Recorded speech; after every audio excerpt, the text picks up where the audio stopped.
If you're a sports fan, this last weekend had pretty much everything that you could ask for. It was like a smorgasbord of sports, from the NHL All-Star game to the Pro Bowl to a very action-packed college basketball weekend. And I'm talking North Carolina and Duke. I mean, this is where it's at. So if you're a sports fan, you were treated this last weekend to pretty much one of the best weekends of the year with everything that was happening. So go ahead, tune on in, watch this show, guys. I'm your host, Matthew Raridan, and this is Total Sports Talk Beyond the Lights.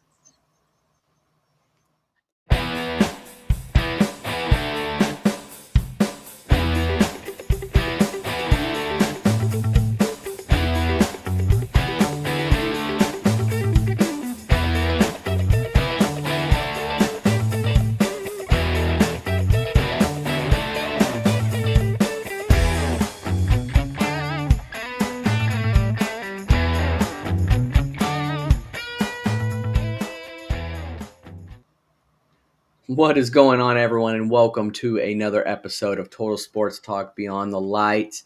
Guys, this was such a great weekend. I'm going to ask you guys here in a second what you guys did, but I'm going to tell you really quick something that I did this week, and this is on a more personal note. This is not sports related. For those of you who do not know, I've found out that I'm going to be a father. Me and my lovely wife are expecting a child, and we had our gender reveal party this last weekend where it was announced that we will be having a boy. So I just want to let you guys know that that is something that I did this weekend. It was the highlight of my weekend. But with that being said, there was a lot of other things that happened this weekend. And I'm sure with you guys, there was probably watching these college basketball games or even watching the NHL skills competitions, the Pro Bowl skills competitions. I'm sure you didn't watch the flag football because, well, I'm not sure who did, but viewings do tend to differ on that because over the last 2 years, actually, the ratings have kind of gone up just because I say more on the skills competition. I think that's kind of piqued some people's interest. I know when I used to watch the Pro Bowl games, that's really what I like to see was the skills competition. I always used to wonder who was the fastest guy out there. It always piqued my interest, but now they are starting to bring back more of these things that kind of get you interested a little bit. But I want to introduce my host here first. I've got David Street. What's up, everybody? Oh, and for the record, I actually correctly predicted the name of Matthew's now son, and Matthew can back me up on this. Yes, I can. David, somehow he is a magician. David Street, David Copperfield, I don't know. It one and the same, but he did figure this out, which is amazes me still to this day. And secondly, we've got Ed Smith. Welcome, y'all. And no, I did not correctly figure out the name, although I did suggest some Pittsburgh Steeler names. Yeah, knowing Ed, he was kind of on the right track there, guessing Pittsburgh Steelers names, and I will reveal the name at a later date. But you guys could guess. Those are enough hints right there for you to possibly guess what. I can tell you that one of the names that Ed suggested was Terrible Towel. Terrible Towel Raridan. TT Raridan. It was I thought Myron. it was weird, but Yeah, nope. I mean, Ed. I'm sure his firstborn son would be Cheesehead, but uh, we'll talk about that. and mine's gonna be Skull and Bones if we're Yeah, gonna go off our NFL teams. yeah. Nitschke Smith. Um, but yes, like I mentioned, guys, this was actually a really great weekend. If you wanted to sit back and relax, there was plenty of sports on for you to watch, and I felt like a lot of it delivered. I'm sure you guys watched some of these events as they unfolded, but I kind of want to actually start and talk about one of the bigger events that happened this weekend, and that was college basketball, guys. There was some marquee matchups that took place. So I'm going to go over that really quick, and I'm going to go over the most recent rankings that came out. But it all started Friday night, where unranked Butler they upset number 13 Creighton in such a nail biter. I mean, it was a 1-point game, 99-98, which is a phenomenal game. I mean, that's a lot of offense right there. But then that action rolled over right into Saturday with number one ranked UConn as they defeated St. John's 77-47. UConn has kind of just really stood out right now at top of the pack. Kind of, you feel like it's been a while since we hear UConn's name really being dominant like they are. But college basketball sometimes can be so unpredictable. But the matchup that was talked about, of course, the most, that's every time they play each other. That's Duke and North Carolina. These teams have such rich history. But the Tar Heels pulled out that one with the dub 93-84.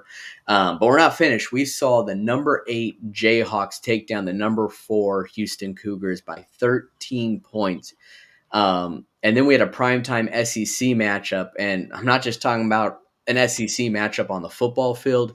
They can show up on the basketball court as well. And that was the number 5 Tennessee Bulls, where they pulled out a huge road win against the Kentucky Wildcats, 103-92. Now, when you think of the state of Texas, you may think of Friday Night Lights with how football is there, but man, did it deliver this Saturday as we saw the 12th ranked Cyclones down to Baylor.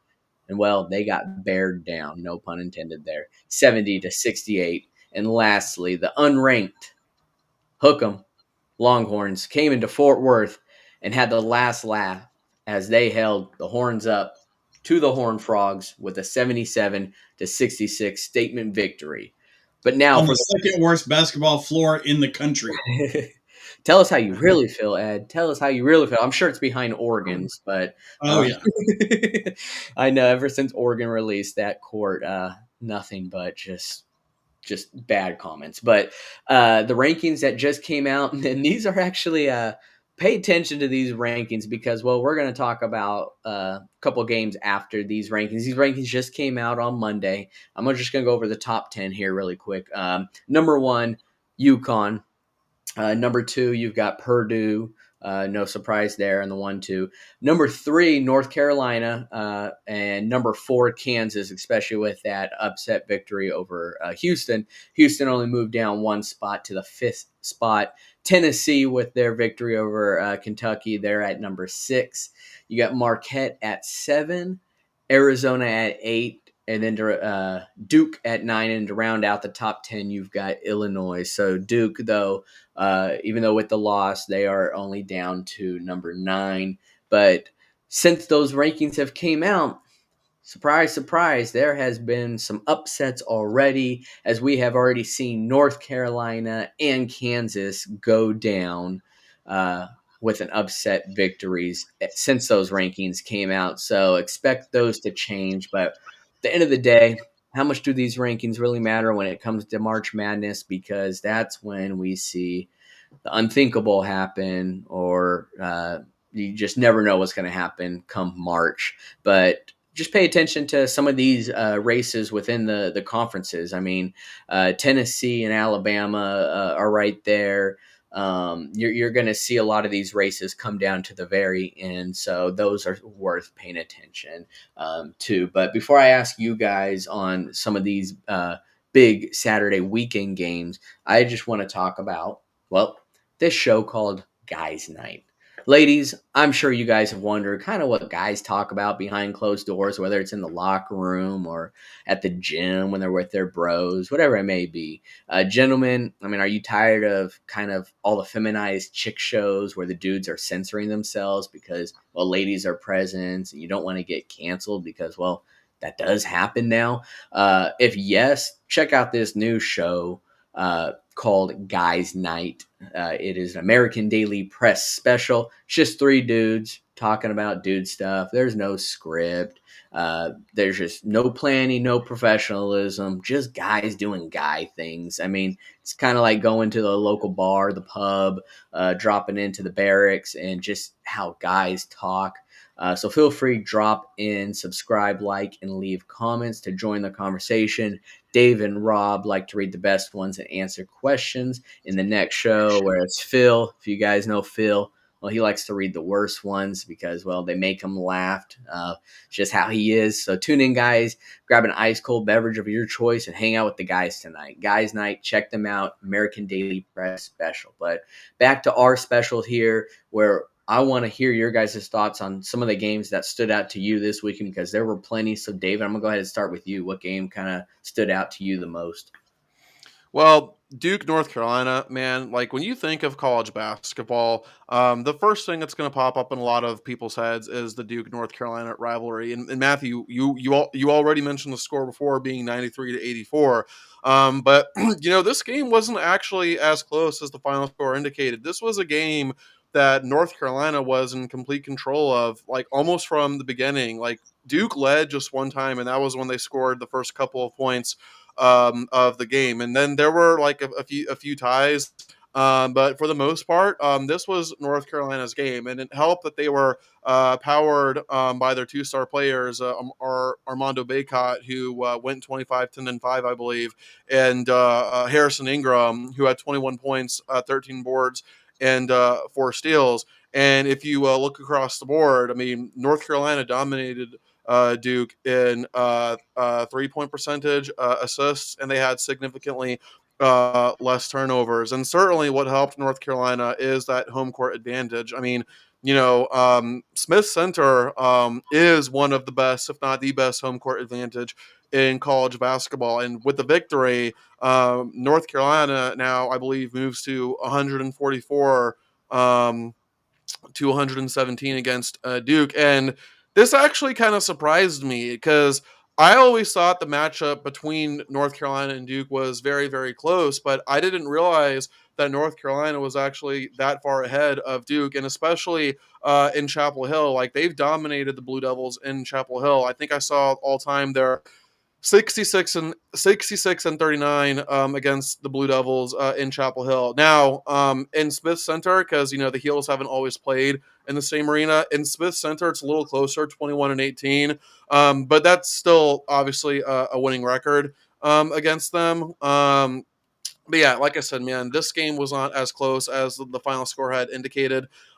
This was North Carolina's game pretty much from beginning to end. But at the end of the day, listen, I don't think either of these teams have anything to worry about. They're both going to comfortably make the tournament, barring some epic collapses. I mean, I know North Carolina just got upset by Clemson, but I don't see Clemson. I don't see North Carolina going down too far of a collapse. I think they're still going to make the tournament, and I think Duke should be fine as well. But Ed, what do you think? From what I saw out of North Carolina, they do have some holes in their team, but they're very minute. They're not as consistent and balanced the way UConn is right now, but they are definitely a force to be reckoned with when it comes time to seeding when it in the tournament.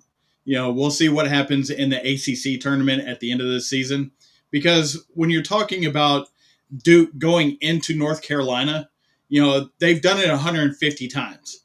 So they know what to expect to being in that environment. But, sometimes being in the Dean Dome is just overwhelming for Duke. And it really looked that way from start to finish in that game. Yeah, absolutely. And I want to know, like what year is Baycott in? Is this his fourth, fifth year? It feels like he's been at North Carolina for ages. I couldn't tell you.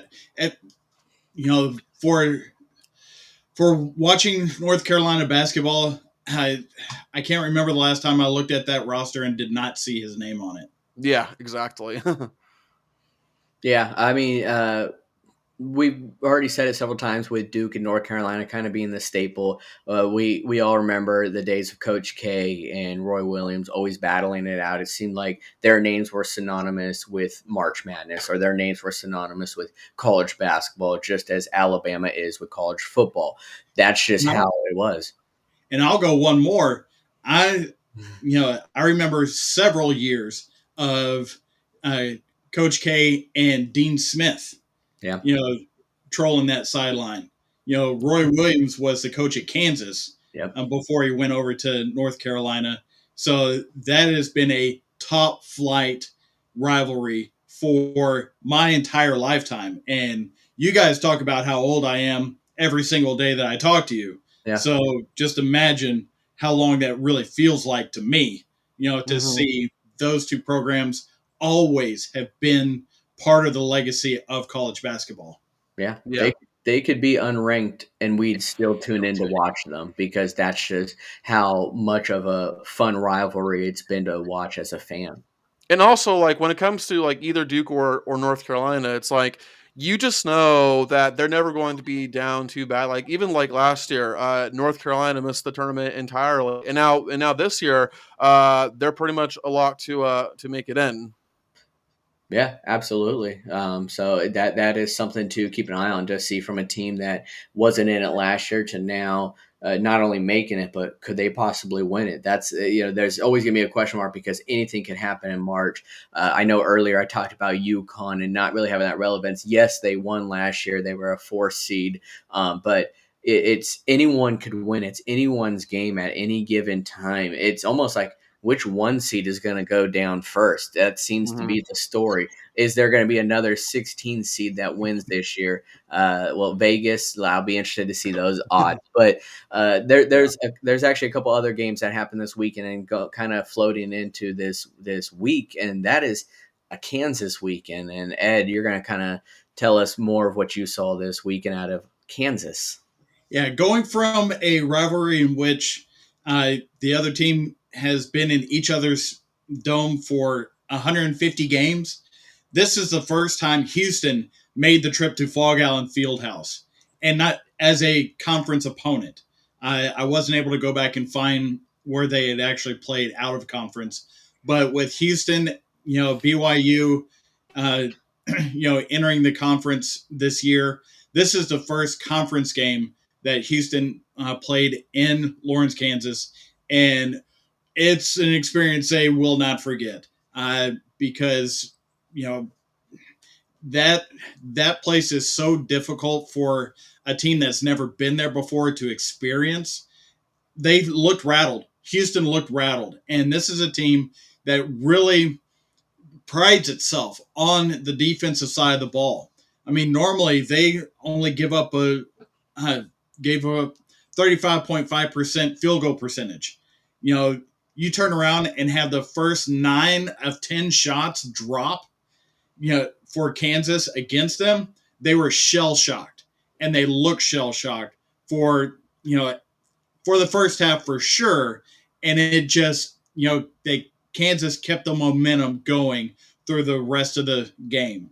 You know, when you're when getting into the that road mentality, you have to have your stars play better.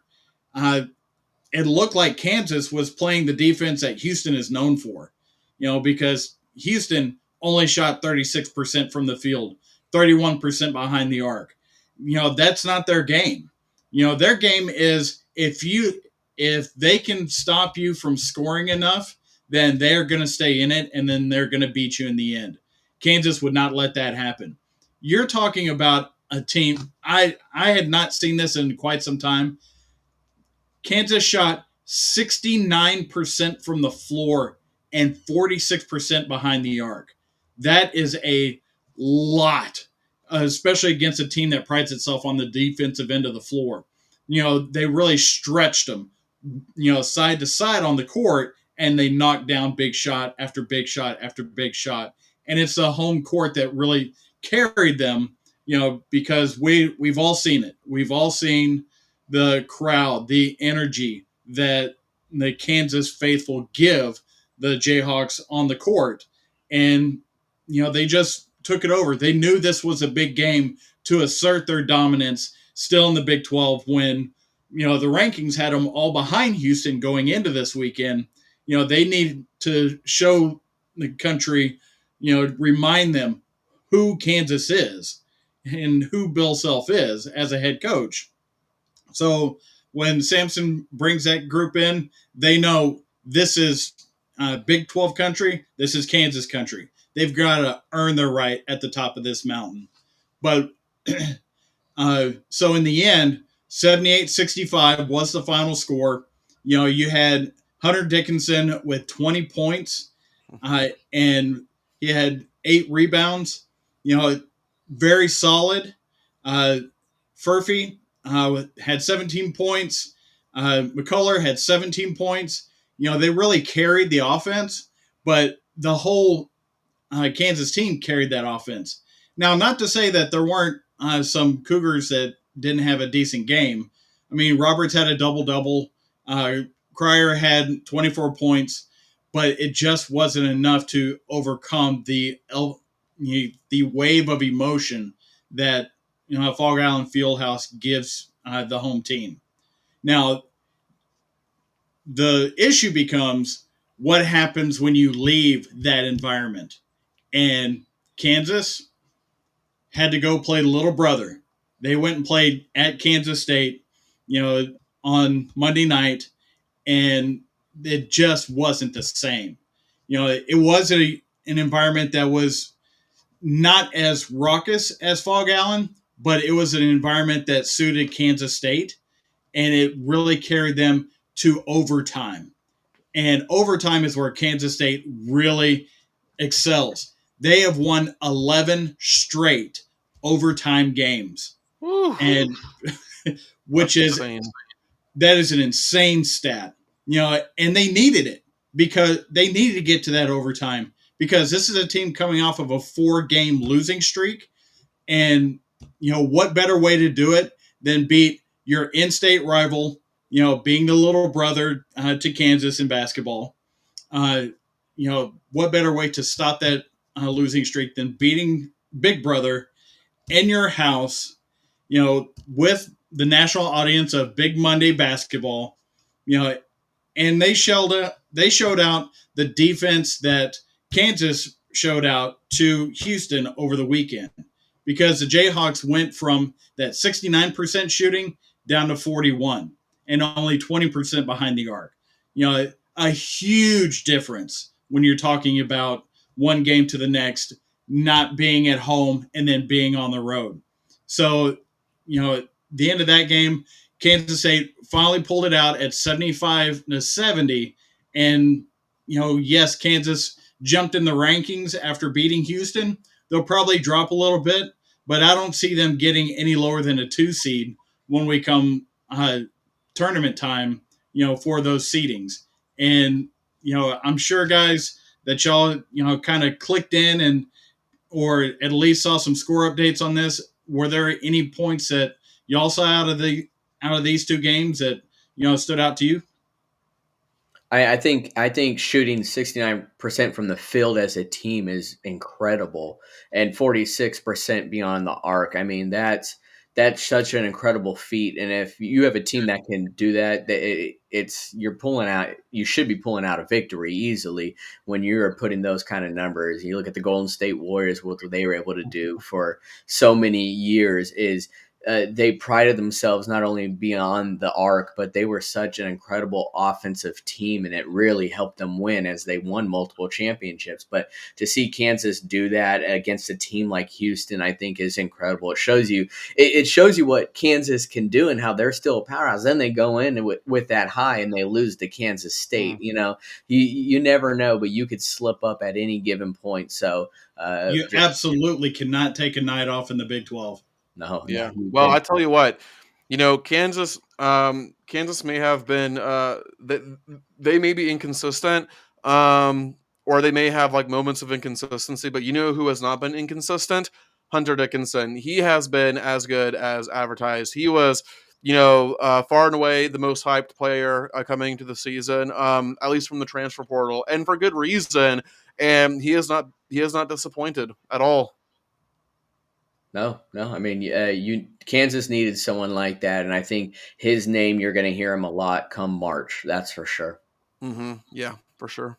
If you haven't already, but gosh, we've only said 6 times in the past 2 minutes. Yeah, exactly. And, Ed, this is just shows you that I'm young, but every time I hear the word Cougar, I instantly think of Zach Wilson. If you know, you know. But You're uh, old. You're older than me. Like I'm actually the youngest one in this lineup. I know, but it's just that Only by a few months though. So like, yeah, yeah. not by much, not by much. But there was another marquee matchup this weekend, and that was Tennessee and Kentucky. And guys, this was such a big game for the Vols because it's one thing when you're playing a conference team that's already, anything can happen, but playing on the road, that's another tough test. And the Vols, they showed what they can do. They've been such a highly talked about team the last several years because of really what they've been producing. And it's really showing this year. Granted, they aren't atop of the SEC. This game showed really what they're made of. I think this was their most complete game of the entire season, as their entire starting five scored double digits. They just looked really great. And they were clicking on all cylinders, but their starting point guard, Zakai Zeigler, I mean, he shot 8 from 11 from the field. So he was really feeling hot. And, he ended up the game with 26 points, but he dished out 13 assists. And I think that is exactly what a point guard is right there. I mean, 26 points, 13 assists. That's a job well done right there from your starting point guard. So huge props to him. But Kentucky, on the other hand, well, they were playing catch up the entire game. And I mean that when I say the entire game, as they started out scoring 0 points the first 3 minutes of the game. They just struggled to score early. And that was pretty much the ultimate story of the game. They were playing catch up because they did not lead or tie the game once, unless you count 0-0, the tie game. They did not lead the entire game, let alone tie it.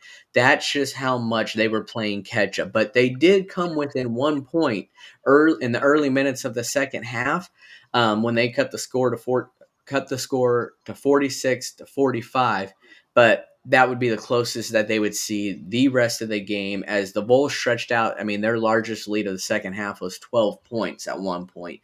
They won the game by, I want to say, 11. I think it was 103-92, right around there. So they really pretty much were in control from the get-go.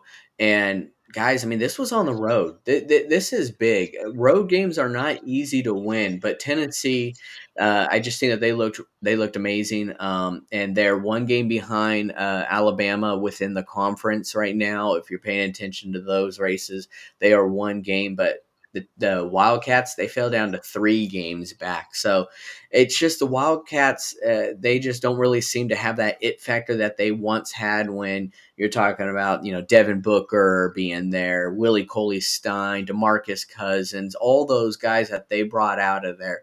Nowadays, you're just not seeing that anymore with Kentucky. But Tennessee, they're showing the country that they have what it takes. But I keep talking about this over and over again. Come March, you may think you have all that it takes, but if you don't show up when it matters most, then you're just going to be gone. And that's what's happened with Tennessee the last several years. They were just highly anticipated to really go into this tournament to possibly make it all the way to the championship, where they have all fallen short to even get there. So Tennessee, I'll be interested to see what they could do the rest of this year and going into March, because this is a great team. I really think that Tennessee has something going for them, but can they get all those pieces together when it matters most?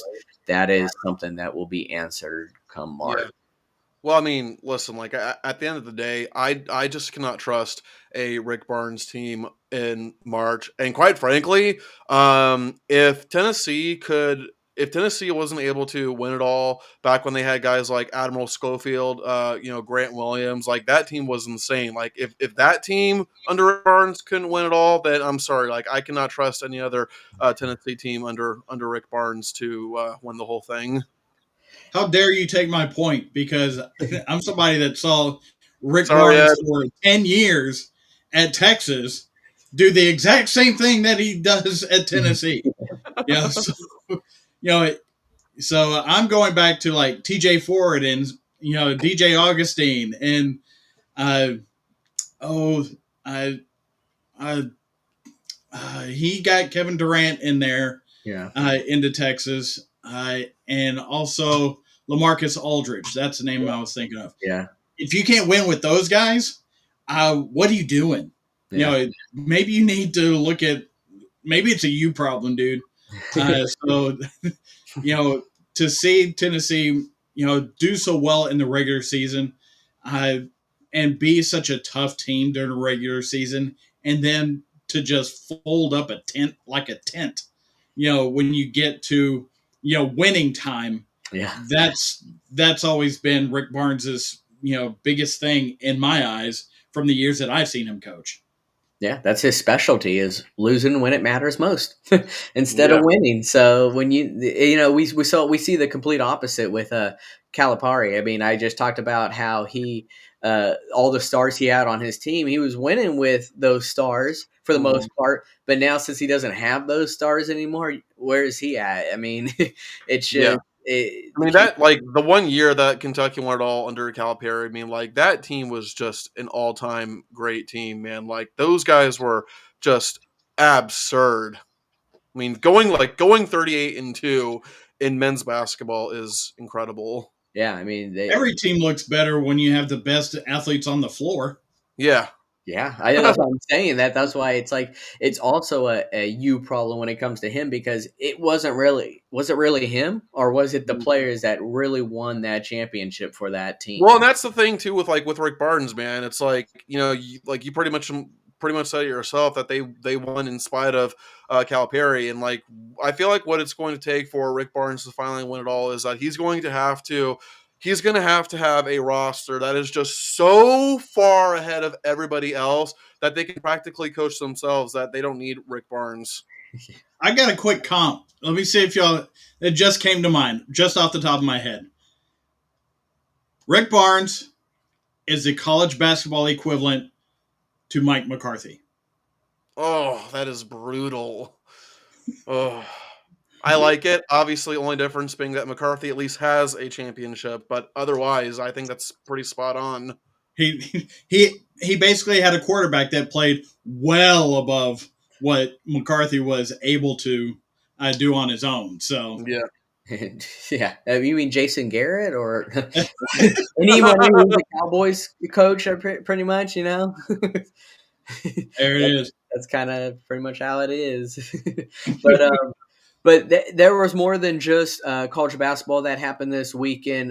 We saw the NHL All Star Game and its festivities, and give you guys just a quick recap on that. Yes, Connor McDavid is still the fastest man in all of North America, and hockey goes with Canada, and Canada can't be mentioned without either Drake or Justin Bieber. Yes, Justin Bieber's name was mentioned all throughout it. So that's your recap right there. Oh, and Austin Matthews, that guy knows how to score. So that's your recap pretty much of the NHL All-Star Game. Anything you need to know when it comes to that? Yes, there was a lot more than that. But what I really want to talk about is I want to get everyone's predictions here on the second half of the NHL season because, yes, the All-Star Game marks the halfway point. We still got another, half or so, or if you want to do a third of the season, however you want to put it. But the NHL is still got another half of their season to go, and I want to hear your guys' predictions on what you're thinking. I'm going to go ahead and start with Ed first.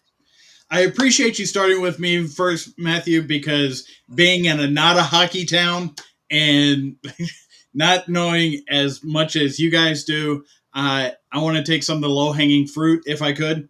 And part of that is I want to take a look at two teams that I'm looking forward to in the second half, having good second halves and going into the playoffs. And the first team from the Eastern side is going to be the Boston Bruins. To me, there's nothing that gets a hockey team through to where it wants to go like a goalie. It doesn't matter what you play in front of them.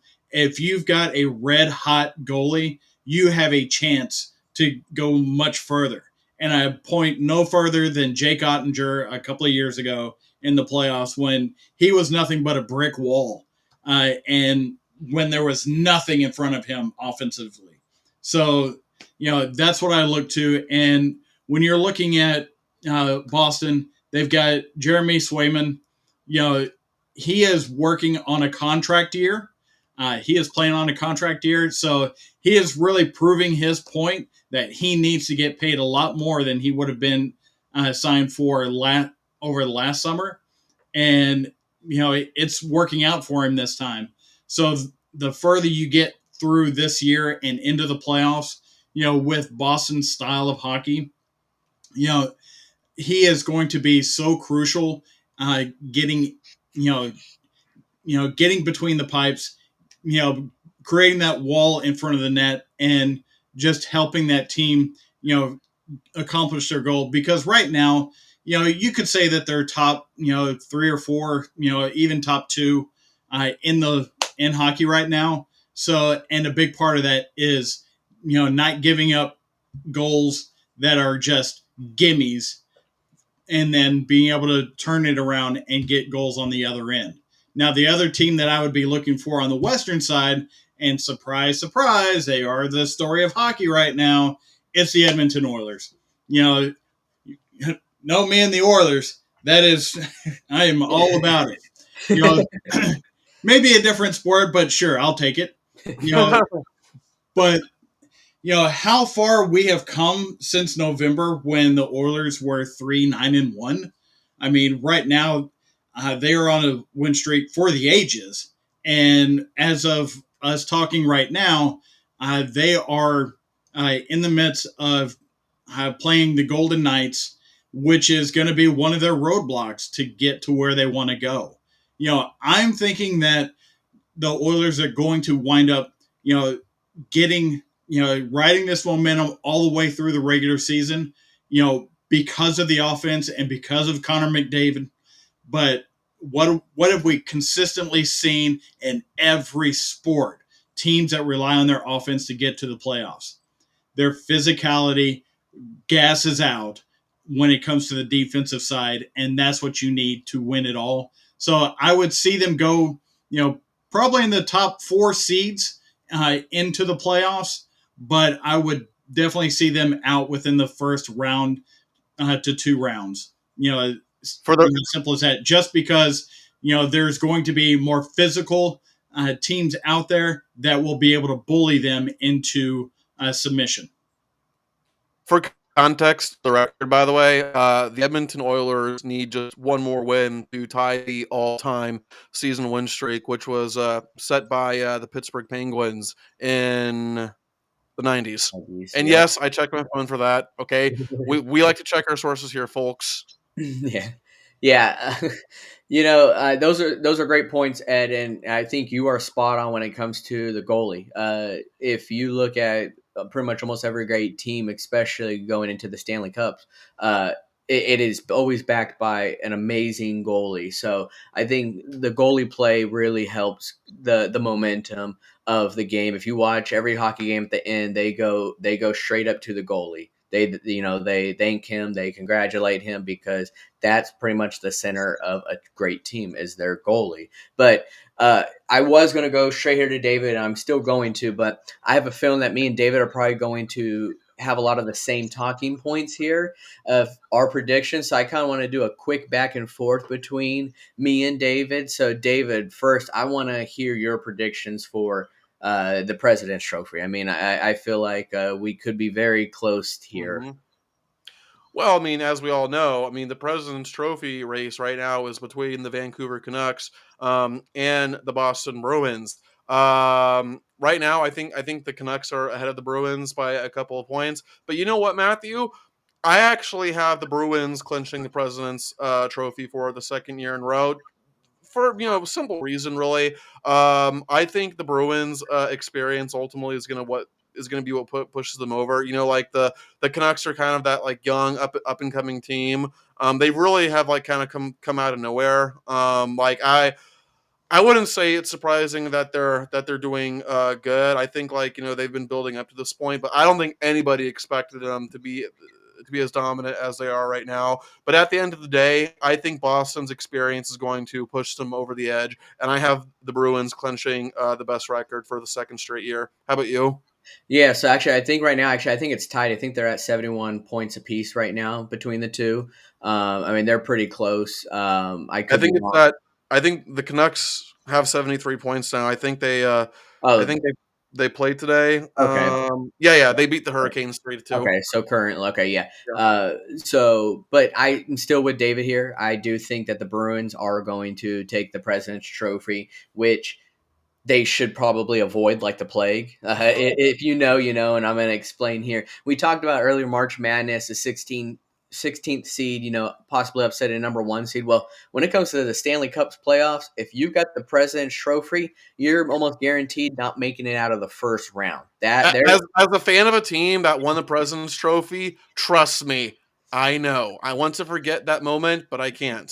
It I is know. a legit curse that we see almost year in and year out, and we saw it last year with the record. Boston Bruins with this is the record team we're talking about here. Went into the first round and was upset in 7 games. I'm sure Yeah. against Mhm. the Florida Panthers. So I mean, it happens, and it happens pretty frequently in hockey. So if I'm the Bruins, I'm avoiding that thing like the plague. Let the Canucks have it, but I think though the Bruins in the end are going to take home the President's Trophy once again.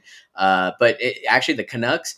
That's my other shocking thing is out over in the West. I actually have the Avalanche. I think they're going to overtake the Canucks and take the best record out over in the West when it comes to the Stanley Cup playoffs. So that's my prediction when it comes to that. But this is also going to be another fun conversation here, and that is the Art Ross Trophy for the player with who finishes the season with the most points.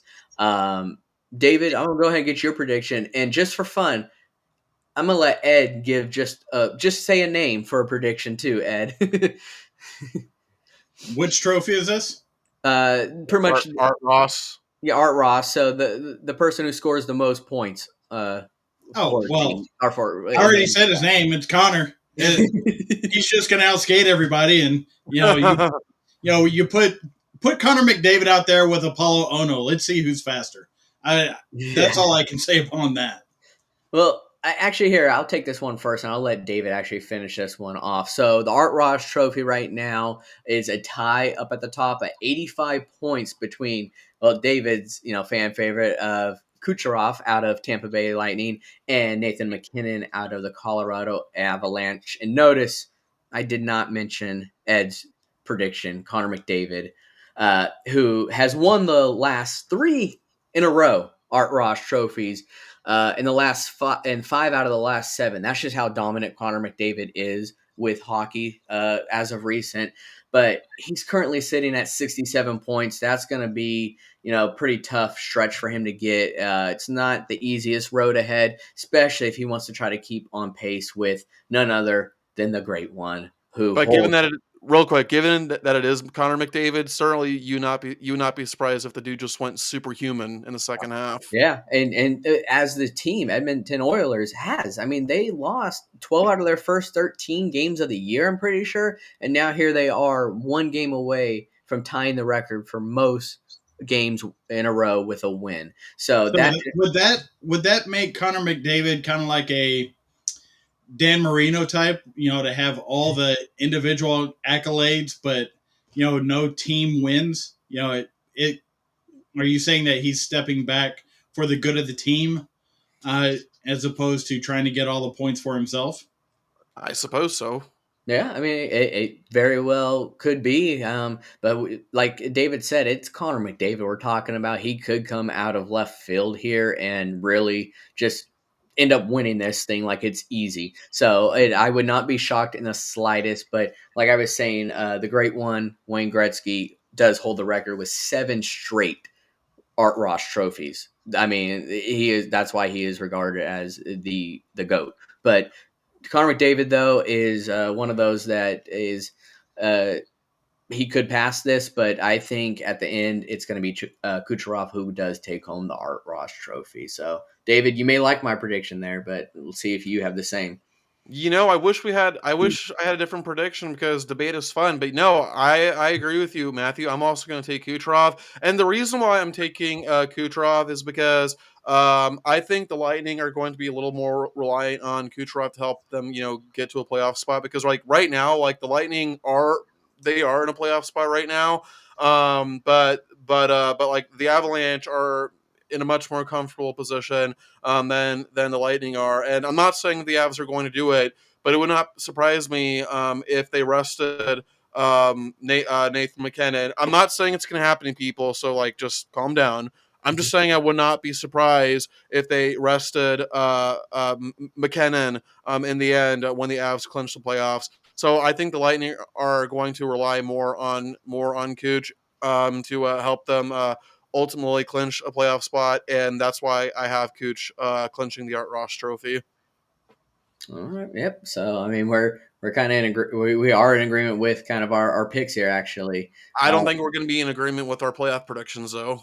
yeah. Do you? I mean, I only have one other prediction, but if you have some other predictions, David, go ahead and take it. I want to hear your one prediction because I want to see if I can like maybe come up with something like quick after what you say.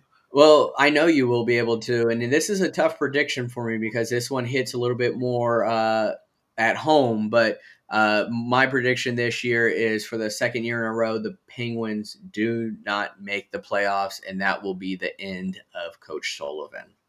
Gotcha. Well, I'll wait until we get into our playoff predictions because I do have something to say about that. Yeah, that will no, but take the floor with anything. All right, cool. Let me just get my notes I, here. Okay. I will throw out a playoff prediction, and you know, I know nothing. I'll be, you know, as much as I looked into all the hockey stuff today to try and keep up with you guys. I will uh, definitely do better for our audience here.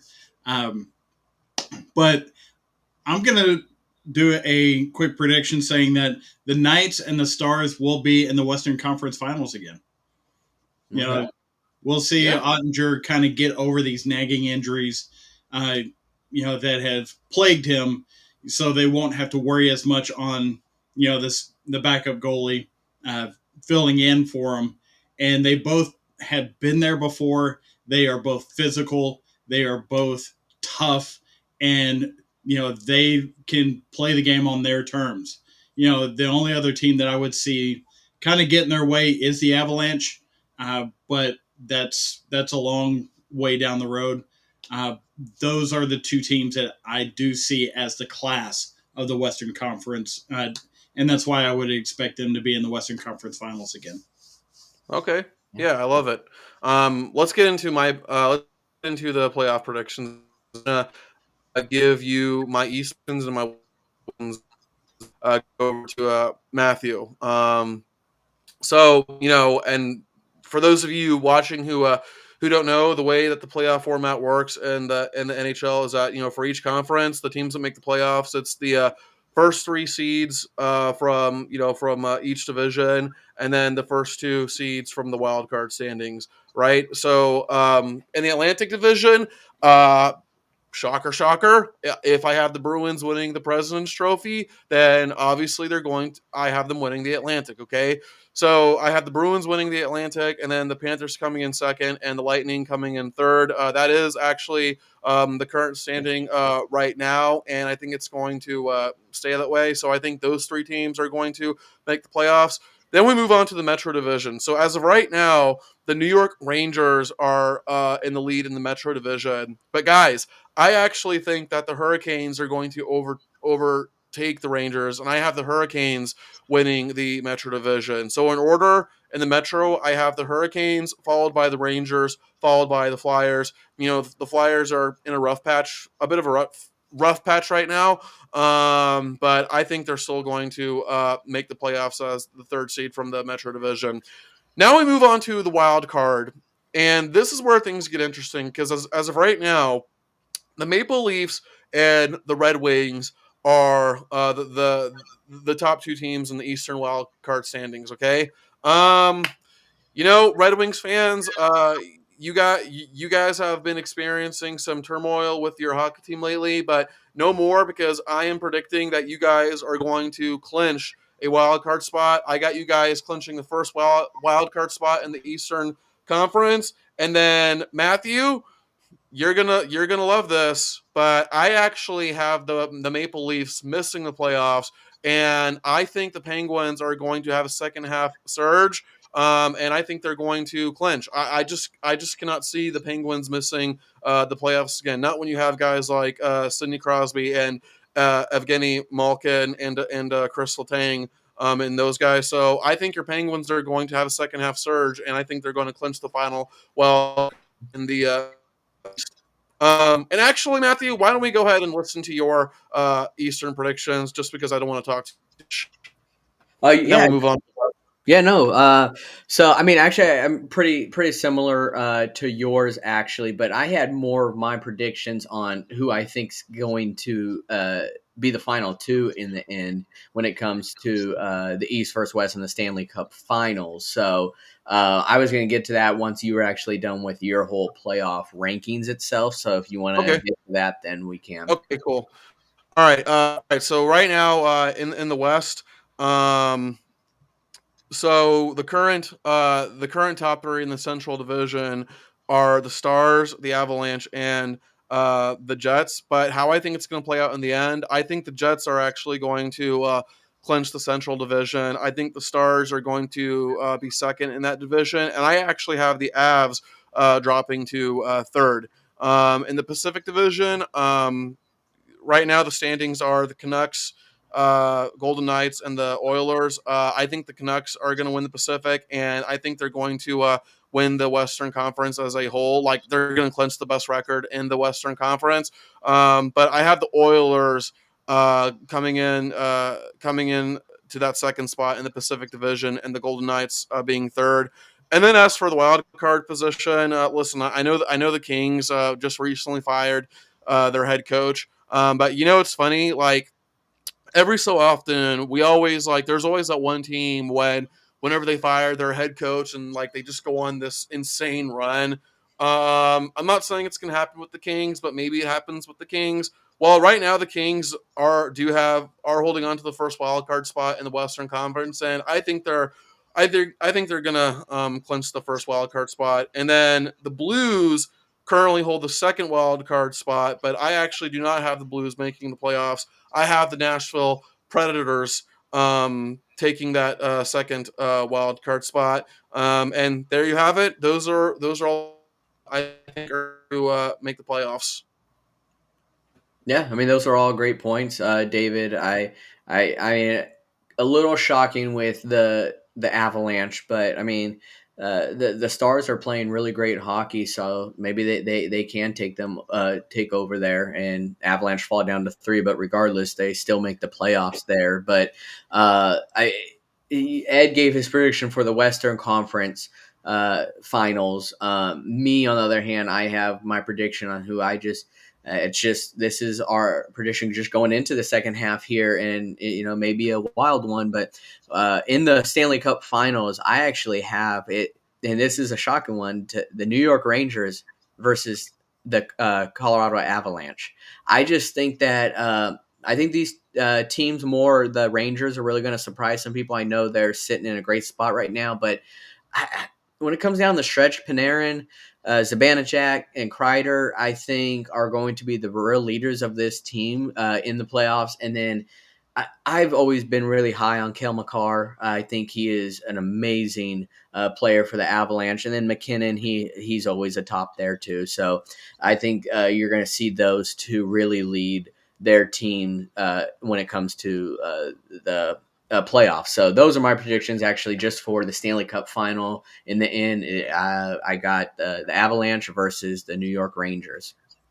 I could see it happening because Laviolette has a history of taking teams to the Stanley Cup Finals. He won a Stanley Cup with the Hurricanes, and then, if I remember correctly, I think he was the head coach of the Flyers when the Flyers lost to the Blackhawks. And then, was he also the coach of the Predators when they went to the Stanley Cup? When they lost to the Penguins, Yeah. yeah, I'm pretty sure he was. Okay. Yeah. Yeah. So So in I that mean sense, that doesn't show that he could win it, but yeah, he yeah. could get there. Or it shows that he can at least guide his team to the finals. Yeah. So in that sense, your prediction isn't entirely off. Yeah, yeah. So I mean, we will definitely see. Do you guys have any other predictions that you want to throw out really quick before I get to one other topic? Hey, you know what? Let me throw. You know what? Let me Yeah, throw out a Stanley Cup prediction right there now. you go. Yeah. And this is and for the record, guys, this is the first time I'm going to be making this. I have not thought about this at all. But I'm gonna go with the Stars in the Western Conference, and then in the Eastern Conference, you know what? I'm gonna go with the Bruins. Mhm. But I do not have the Bruins winning at all because that President's Trophy curse still has to count, right? It's like the Madden And curse. exactly, exactly. So I got the Stars and the Bruins, and I got the Stars winning it all. Obviously, as a Lightning fan, I don't want that to happen, but that's just what my prediction right now. Yeah, no, I totally get it. Ed, and I mean, you have the Stars and Knights in the Western Conference Finals, so I mean, you could easily see the Stars going to the Stanley Cup. So You know, I'm all about the Texas teams. You know, aside from the Cowboys. the other Stars. Yeah, But it should be noted, real quick before we move on. Even just making the finals as the President's Trophy winner, assuming the Bruins do win, it will be a tall task because the last team to make the finals as the President's Trophy winners in a full season, not a lockout season, but a full season, was the Canucks in the 2010 2011 season. So it's been well over 10 years since it's happened. yeah, absolutely. It's not going to be an easy task for them, but uh, we are in the Super Bowl week now. It is approaching us, and it would not be a normal Super Bowl week without any drama happening. We've already seen two bits of drama this week with Patrick Mahomes' father, and now this story that has kind of taken over a little bit. And uh, I'm sure you guys saw it, but it's this practice field at the UNLV campus where the San Francisco 49ers are having their practices. And you guys have you guys seen this already with Mhm. the field conditions? And I know you guys are probably going to think, all right, NFL players being prima donnas, but this is their job. This is an art form, and I will back them up on this fully. But there's a science to everything, and when I say that, I mean there is a science to everything. And the story here is the Niners, and there's a lot of uh, rumbling within the organization going to the NFL about this practice field and that it's very soft. And we've seen in Super Bowl past of football fields injuries. I mean, in the Super Bowl just a couple years ago, we saw Odell Beckham Jr. tear his ACL. Kyler Murray tore his ACL last year, and that ended up being the home of the Super Bowl last year. And then this year, it is in the home of the Las Vegas Raiders, who have the same type of football field that the Arizona Cardinals in. And this is a rolled in sod. This is not turf. This is rolled in sod, and the practice facility where the Niners are practicing at, they planted this sod on top of a turf field. Why I don't know where it was that, but the field is too soft, and I don't know the metrics of this science, but a normal average field, the hardness level is at on average around 78 in the NFL.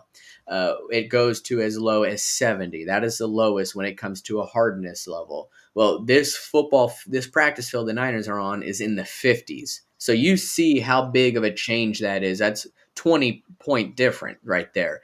And the Niners, they've noticed it, but they don't want to switch because this is the week of the Super Bowl. It would last minute would be very tough, and they've already made their routines, made their plans. So I kind of get where they're at because of the frustration. Is this is the biggest event of the year? This is the Super Bowl. The last thing we need is crappy playing conditions on our practice field where anything can happen, injuries, you name it. So that's kind of the drama that's been happening here. You may not think it's a big deal, but I mean, think of going to bed the night before you have the biggest day of your life, and you wake up with a kink in your neck, just something that just really could throw you off of your routine.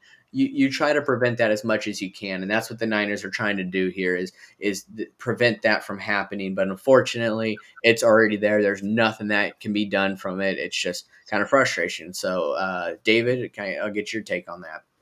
Yeah, what I find kind of weird is just how nonchalant Roger Goodell has been about this whole thing. Like, and you can correct me if I'm wrong, but like supposedly the level of the field, the softness level or whatever it is, like doesn't exact like is below what it's supposed to be. But Goodell is like, no, like it's met all of our standards. Um, so That's like working at a Marlboro factory cigarettes and saying, "Well, it met standards." Well, what standards? Lung cancer? I mean, what are you really getting at there? So, but he was nonchalant about it. That checked all the boxes. right. I want to hear what Ed has to say because he obviously has a lot to say. Well, with a couple things here. One, you're looking at a difference of, say you go to sit on your couch and it's super broken in, it's super soft, it's nice and cushy, and you're used to just flopping down and everything is just squish, and that's really the type of field that the 49ers are having to practice on before they go into this game where everything's going to be so much stiffer when they go to run on that turf versus what they're having to deal with all week.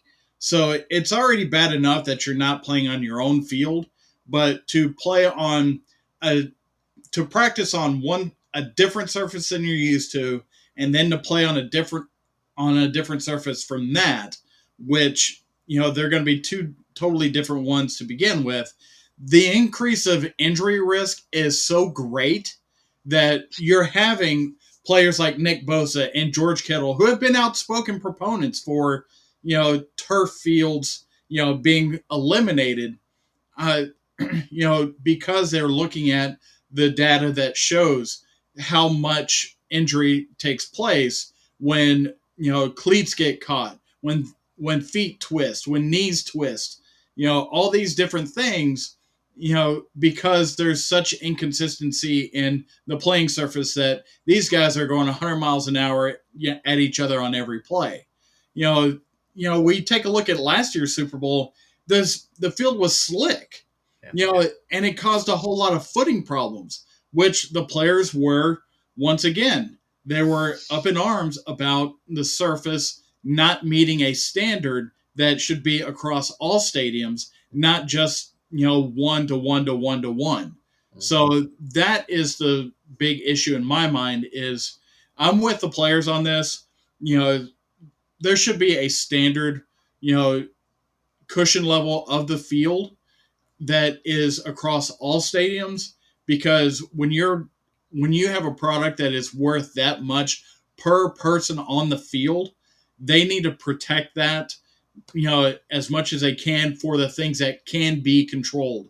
And I feel like a playing surface can be controlled. This whole nonchalant, as you put it, David, uh, response from Roger Goodell just goes to show they're not looking at everything they can do to help the players be safer, for the wear and tear that they have on their bodies. Yeah, surprise, surprise. The super rich NFL commissioner is out of touch. Oh, and don't forget, it's a nonprofit organization.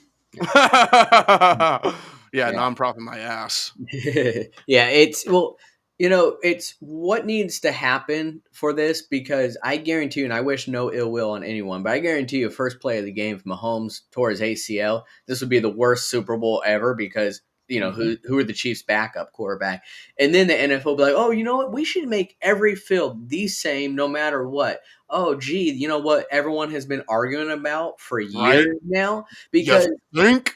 that's what would happen is if Mahomes somehow was hurt, this Super Bowl would probably end up turning into the least watched Super Bowl of all time, Mhm. because, well, the star quarterback's gone. That's just how it is. And so it just they need to really come up with something to really just even this out, because it is different amongst Well, other fields. and David, that's can like I ask you a quick question? I don't mean to interrupt, but I want to ask you a quick question, David, because I yeah, know go you for watch it. the Premier League, uh, more than I do. And correct me if I'm wrong, but don't all the Premier League pitches have to have the same consistency of field turf, to make sure that there is a reduced risk of injury for the players? Yeah, I believe so. Yeah. Why can't they do that with the NFL? Dude, I have no freaking clue.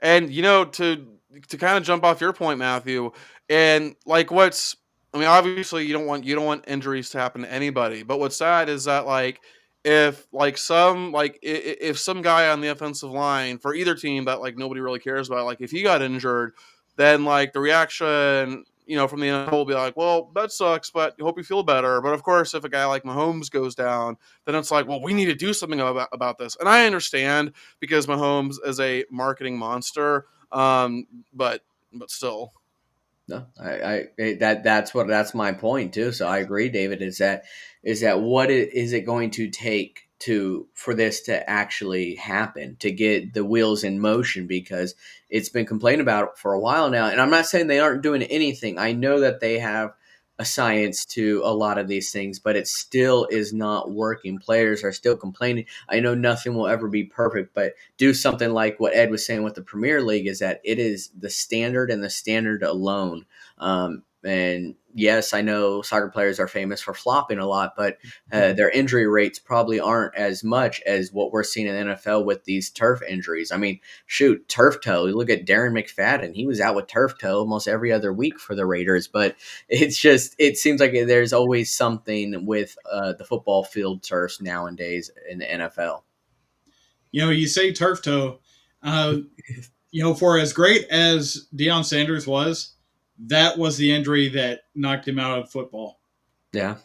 Yeah, I mean, it has been around for a while, and it was more just a joke at Darren McFadden because how he was supposed to be the next best thing, and then we Mm-hmm. know where that turned out. But it's just the they need to get to something, and that's why I wanted to really bring this topic up, because there's a reason why this topic is being talked about right now on your local sports channel, ESPN, you name it, because this is important. This is the biggest game of the year for both these teams. If Mahomes came out and said, "Oh, they're over at the Raiders practice facility. I mean, they're living it up, luxury. yeah, So they're not Well, complaining. the Niners are at the UNLV No, I know. facility. I'm talking about the Chiefs and Mahomes. Okay. They're at the Raiders practice facility, living it up. But yeah, yeah. if Of he's course, they give complaining, the freaking Chiefs the much better practice facility. It's like, could you make it any more obvious, NFL, like who you want to win, who you're pulling for in the Super Bowl? but that's why I really want to bring this up, is to kind of spread that awareness a little bit more. To if you didn't know about it, I know to some people it may sound pathetic, just go play football, whatever. But there is a lot of ramifications to this field here. But I I do. I do agree that in general, NFL players can be prima donnas, but I'm with you guys, and I'm with the players here. Yeah, biggest game of the year. I mean, I'd be complaining about something too if it was a legit reason, and this is a Mhm. legit reason to be complaining about it. So, but yeah, guys, this is about all we have today, folks. So if you could let us know your opinions on this football practice field situation, your predictions, if you're pretty well knowledgeable, or even if you're not with NHL, feel free to drop your predictions below in the comments. And March Madness, shoot, you could probably throw out any team right now and they may win. So go ahead, drop your predictions down below for all those. I'll be interested to hear how those are, and hit that like, subscribe button, and share these videos as well. Really helps us out, and we really appreciate it, guys. But till next time, we are rounding third, and we are headed for home.